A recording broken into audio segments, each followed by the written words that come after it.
আমি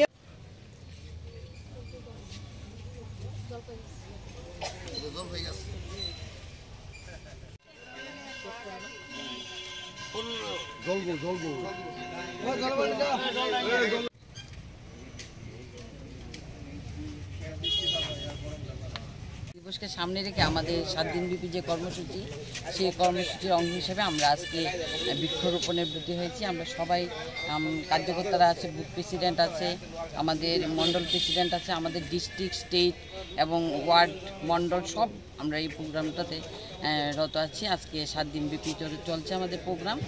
আমরা আজকের দিনে একটি গাছ একটি মা, সেই উদ্দেশ্যকে নিয়ে আমরা বৃক্ষরোপণ করছি। আমরা জানি বৃক্ষরোপণের মাধ্যমে যাতে সবাই অক্সিজেন পায়, বৃক্ষরোপণ একটা সুন্দর যোজনা। আমাদের বৃক্ষরোপণের জন্য আমাদের যশস্বী প্রধানমন্ত্রী আমাদের আদেশ দিয়েছে যে ভারতবর্ষের সমাজকে সুন্দর করতে হবে। সেই সুন্দরতাকে বজায় রাখার জন্য বৃক্ষরোপণ অত্যন্ত প্রয়োজন। আমরা জানি যে ভারতবর্ষের প্রায় জায়গা বৃক্ষহীন হয়ে আছে, সেই জায়গাটিতে বৃক্ষরোপণ করে আমাদের ভারতবর্ষ শ্রেষ্ঠ ভারত এবং শ্রেষ্ঠ ত্রিপুরা বানার যে আমাদের সংকল্প, আমাদের মাননীয় মুখ্যমন্ত্রী, সেই সংকল্পকে আমরা যাতে আগামী দিন এটা বৃক্ষরোপণের দ্বারা মাধ্যমে আমরা করতে পারি, আমরা সুন্দর ত্রিপুরা গড়তে পারি, সেই উদ্দেশ্য নিয়ে আমরা বৃক্ষরোপণ করছি।